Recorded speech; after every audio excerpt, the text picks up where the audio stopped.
professional work last week. I thought our effort was really high. Guys are into it. I thought it was good for, to kind of hopefully get some of our guys that are beat up a little bit, just, 3 games in. And so, I thought we took advantage of that also. A lot of the guys stayed around here this weekend so they could get treatment and be in the training room, so it was good. Yeah, what do you think were ultimately the biggest lessons that you guys learned after the loss? Well, there was a lot in that game. I think, the biggest thing was that, if you watched the BYU Kansas State game this weekend, to me, the couple things showed up. The first thing was that BYU had the benefit of, scoring 21 points on defense and special teams, right? So they ended up getting out in front, which kind of forced Kansas State's hand to throw the ball a little bit more. And so that kind of eliminated some of the legs of the quarterback. But I think as we looked at it, we had some containment issues in that game against Kansas State. It's something we've been working really hard on. The special teams, the big punt return, was poorly executed, and that's been a huge point of emphasis for us. Let's see, what else are we talking about? We're just always driving like effort and red line, and like how much can we elevate that in the practice environment so that we make sure that we get what we need on Saturdays, in terms of how hard we play. Jason and then Dave. Did you feel after the K-State game and then through the bye week that there's a change in approach or tone from the players or the coaches? Not necessarily. I think, whenever you win a game or lose a game, like it's always about the next one. And so, we don't want to be a team that's always riding the roller coaster of emotion. We need to be able to do the work, dive into our process week in and week out that gives us a chance to play good football on the weekend. David and Brian. Brent, 7 tight end catches so far this season. How have you evaluated that, and maybe what's the plan to try to get your tight ends, and particularly Kean, more involved in the offense?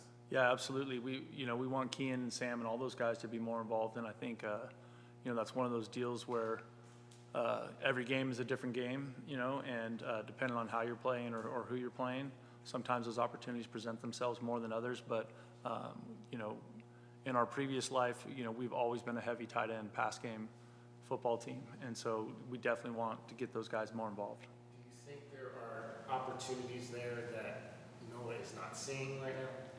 I think there's opportunities there that, maybe it's a combination of whether guys are covered or they have good coverage for it, or we're not winning against the person we're playing against, or Noah's going somewhere else in his progression because the guy's not open on time or it wasn't there. So I think there's a lot of, we've been obviously diving hard into our pass game and our scheme in the last 10 days, and, I'm excited to see what it looks like as we keep going throughout the week.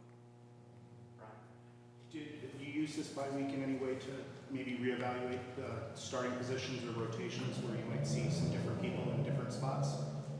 I don't know that's, you're always evaluating that, right? Like game in and game out. So, I wouldn't say that's like particular to the bye weekend. Every week you're looking at that, like, are we getting enough out of this guy at this spot or this guy out of this spot? So there's always a balance to that. But, I think there are some guys that can help us in a more significant way, whether that's in offense or defense or the kicking game. And so there's going to be more people playing. Justin, when you watch Utah, what are some things that they excel at? BYU is just obviously an extremely well-coached team. They've been winning lots of games every year for a very, very long time. They're 20 years into their program build, right? Like they know exactly what they're recruiting to, exactly what works there. They're always one of the most physical football teams you play every year. The high level of execution, always really, really impressive football team. Every time I've ever played them or coached against them, I've always had incredible amount of respect for Coach Whittingham and that staff. They do an awesome job. So what do you make of their quarterback situation?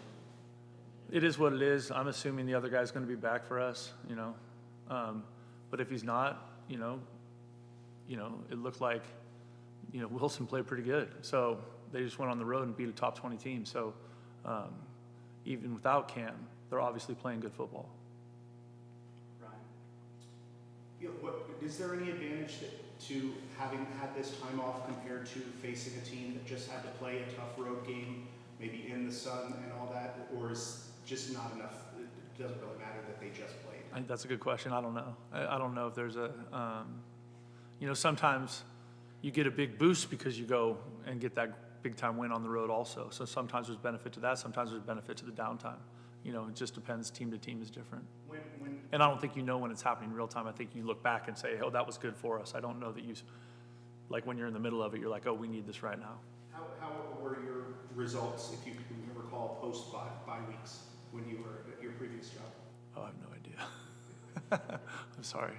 I have no idea. David? I think it's always easier to have a home game after bye than it is a road game. But David? Brent, obviously last week you mentioned you were wanting to focus the defense and work on their eyes and what they're seeing out there. How do you feel like that's progressed through the first week of the bye? I think it's been great. I have a ton of faith in Coach Aquina and that staff, in terms of just, playing in the secondary and eye discipline. There's few that have done it as well as Coach Aquina has over the years, and so I'm confident that we're going to play better there. And in terms of your role on game day, how involved are you in terms of the play calling? Are you constantly in Dino's ear suggesting what you want or what you think might work here? How does that dynamic work? I'm a little bit more big picture that way, just kind of talking through what they're seeing, listening to what they're talking about. If I have a suggestion, I'll say it, but I normally let those guys do their job. Jason? You mentioned a couple times using the bye week to kind of dive into the offensive scheme and take a look. Without giving too much away, what does that entail in terms of like how much can you change during the season, or what do you Well, I think you do that. You always do that during a bye week, right? You've played 3 games. You have a bunch of calls on tape, and so you're trying to break down, kind of what tendencies you have, what you're doing on, either what's working or what's not working, and so that part of it is always an ongoing, conversation with every staff I've ever been on when you get to a bye week. This one was a little bit early, but we still had 3 games, and so, Utah has 3 games of tape on us, and so trying to figure out, like, what are they saying when they watch it, and hopefully we can break some of those tendencies.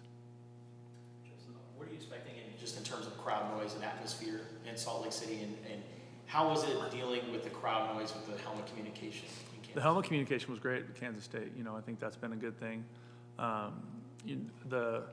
That's one of those things when I looked at the schedule this year, I thought this is a tough stretch, right? You play 3 of the toughest road games in our conference in 5 weeks, right? Like if Kansas State was a real atmosphere, 10 days or a week ago or whatever that was, and then you watch BYU on Saturday night. Like those fans have an impact on the outcome of the game. They impact momentum, they impact the energy that everyone's feeling in the field. And that's why I keep urging our fan base here that we have to match these other great home field advantages that other people have. You know what I mean? And we need them to come out and support and be a pain for that opponent, when they're going through it, just like we're expecting Utah to be. I mean, I think I've been coaching in the West a long time. I think outside of Oregon, Utah is the hardest place to play in the West. And I would say Oregon, Utah, Washington, BYU, Oregon State, something like that. Those are the ones that are always the most challenging in terms of just crowd involvement and engagement and the level of noise you have to deal with. And what do you think has been the biggest improvement in Chase Kennedy's game? I think he's just getting more comfortable in the scheme. Some of that stuff is hard to, he's healthy, and I think some of that stuff is hard when you're practicing it to really see for the player to feel what it's actually going to feel like in game, But now that we've played a couple games, you can see him, starting to play with more confidence and play faster. All right, that's our time. Thanks, guys. Thank you.